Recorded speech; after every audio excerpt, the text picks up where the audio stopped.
IL টি-20 লিগে দ্বিতীয় ম্যাচে কিং রাইডার্সের বিপক্ষে বল হাতে রীতিমতো ঝড় তুললেন মোস্তাফিজুর রহমান। চোখ ধাঁধানো বোলিং, প্রতিপক্ষ ব্যাটারকে করেছেন পরাস্ত।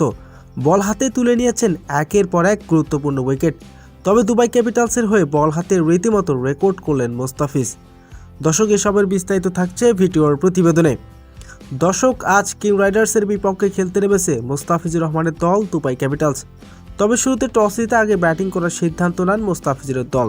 তার আগে ব্যাটিং করতে নেমে শুরুটা খারাপ করলেও শেষ দিকে পাওয়ালের দুর্দান্ত ঝোড়ো ব্যাটিং, তার 96 রানের দুর্দান্ত ইনিংস ভর করে এদিন নির্ধারিত 20 ওভার শেষে 4 উইকেট হারিয়ে 186 রান করেন দুবাই ক্যাপিটালস।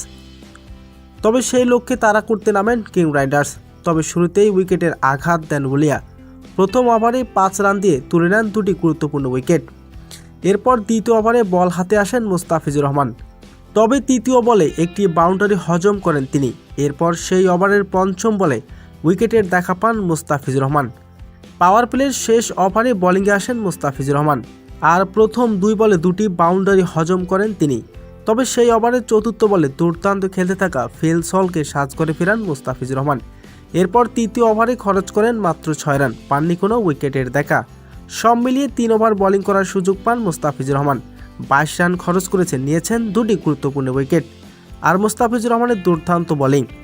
তবে এদিন 15 ওভারে 103 রানে অল আউট হয়ে যায় কিং রাইডার্স, আর 83 রানের বড় সহজ জয়ের দেখা পায় দুবাই ক্যাপিটালস।